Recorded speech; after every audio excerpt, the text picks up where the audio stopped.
If you're looking to create an income stream with Amazon FBA, then there is one thing that you absolutely need to be sure of when it comes to the product that you want to sell, and that is that the product is actually profitable.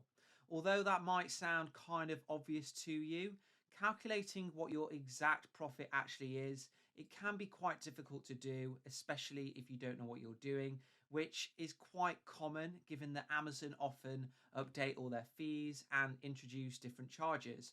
For example, the recent fuel and inflation surcharge that they've just introduced. Cheers, Amazon, you absolute legends. Whilst Helium 10 and AMZ Scout do offer profit calculators as part of their Chrome extensions, the figures that they give are never going to be as accurate as you calculating it yourself, especially when new fees are constantly being introduced and when there are various things that you can do to boost your own profit margins that aren't considered by those profit calculators. For example, applying for a VAT exemption. So, to avoid any unexpected losses or making way less than you thought you would, my advice is to always check what your expected profit should be by manually calculating it. And we're going to be doing that together in this video using my recently updated Smashers Profit Calculator, which contains all of Amazon's latest fees and charges. Once you've downloaded the tool using the link below this video, you can open it up in Google Sheets or Excel, and you'll see a spreadsheet with a bunch of input cells all highlighted in yellow. These are the only parts that you need to fill out, so don't worry about touching any other part of the sheet. The first input field relates to the currency that you're going to be selling in, and then the second one is the monthly sales that you're hoping to be making each month. And you can get that figure from the average of the monthly sales column within your Helium 10 or AMZ Scout Chrome extension. Next up, you'll need to put in your product's selling price, which, if you're not currently selling yet, should be something sensible that you think you could realistically charge customers. A common mistake that I see is for people to just enter a figure that's 10 to 20% higher than the most expensive in the niche. And they do that because they just think, well, it's worth that. Now, whilst you might be able to charge a premium in the long run, it really pays to be conservative at this stage when you're doing your initial profit analysis. So I typically advise you to go with the average of similar competitors. As we're going to be doing good old Amazon FBA, we're going to be paying Amazon a fulfillment fee every time that we make a sale. And that essentially covers the cost of postage and packaging. The quickest way of checking what this might be is by plugging in a competitor's ASIN into Amazon's selling fee calculator, and then you'll be told what fee they're being charged. However, if you want to be as accurate as possible with no room for error, my advice is to either ask your supplier for the weight and dimensions of the product's packaging, or weigh and measure it yourself when the sample that you purchase arrives. You can then insert the figures and the category that you're planning on selling in directly into Amazon's fee calculator, and that will give you an accurate cost. Or look it up in the Amazon fee card, and I will put a link for both of those below this video. If you're going to be looking up the fee yourself, one key thing to be aware of is if your product sits in the oversized category, then the deemed weight of your product is going to be the larger of the actual weight and something called the dimensional weight. And that is calculated by doing the width times the length times the height divided by 139 if you're in the US, or 5,000 if you're in the UK. Now, if you find this a bit too complicated to do, my advice is just use Amazon's fee calculator and insert your dimensions and weight there, and it should calculate it all for you. Next, we've got the fuel and inflation surcharge, and that was something that was recently introduced by Amazon as a result of the huge amount of inflation that is currently rocking the world.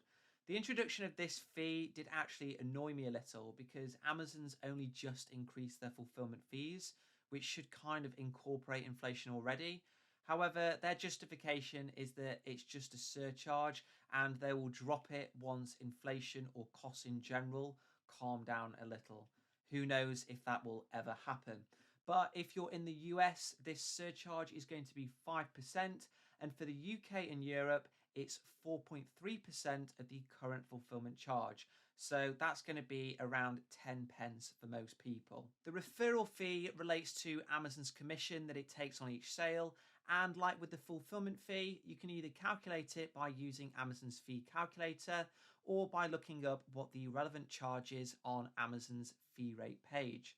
If you're unsure of exactly what category your product is likely to be in, because that's how the fee is determined, you can scroll down to the product details section on a competitor's listing and then see what category they're in. Your product's landed cost refers to the amount that it's going to cost you to have your product manufactured and then shipped directly to an Amazon fulfillment center on a per unit basis.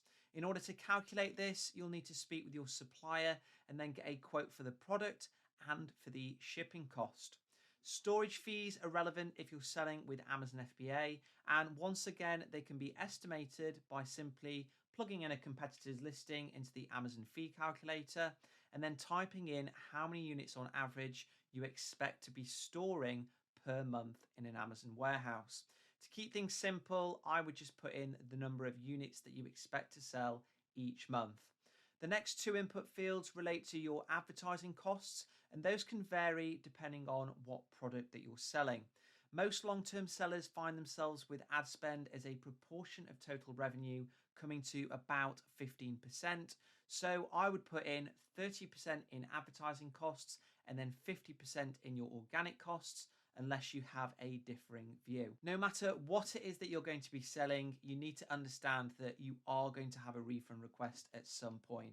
They do suck, but they happen to everybody, and you need to factor them in because they will impact your profit. Because as soon as a refund is requested, you'll get charged a small admin fee by Amazon and you will lose the fulfillment cost, i.e., it won't be reimbursed to you. Yes, that does suck, but it's a part of business on Amazon. And this is a key cost to account for, which profit toolbars never factor in. Now, when I calculate profit, I usually put in a 3% refund rate just to be conservative. But of course, that's entirely up to you and the category that you're planning on selling in. Finally, we need to fill out our assumptions according to VAT. If you're based in the US or you're VAT registered, then you can change this option to yes. Otherwise, keep it selected on no. If you're in the UK and you've generated less than £85,000 worth of revenues in the last 12 months, then you absolutely need to be registering with Amazon your status as being VAT exempt.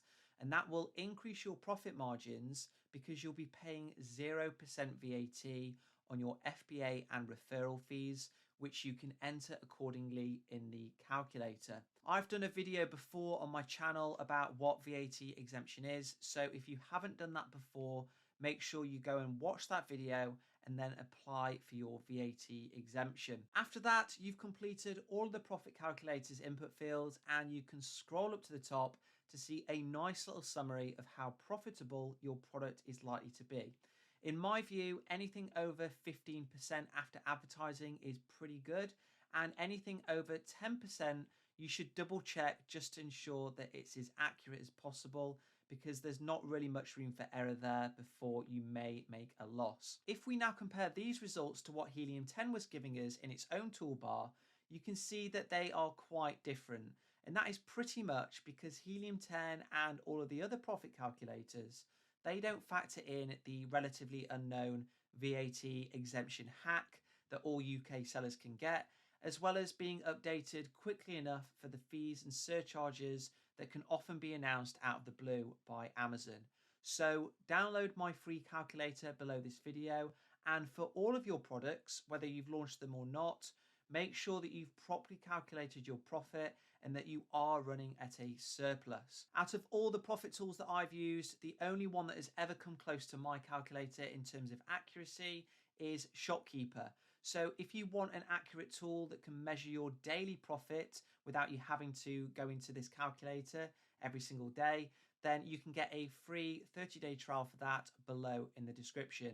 But if you're just looking to ascertain what your profit margin is likely to be ahead of launching, or if you're just doing your product research, then this tool is perfect. So make sure that you download it. If you do have any questions on this calculator or anything else at all, let me know in the comments. Otherwise, I'll see you guys next time.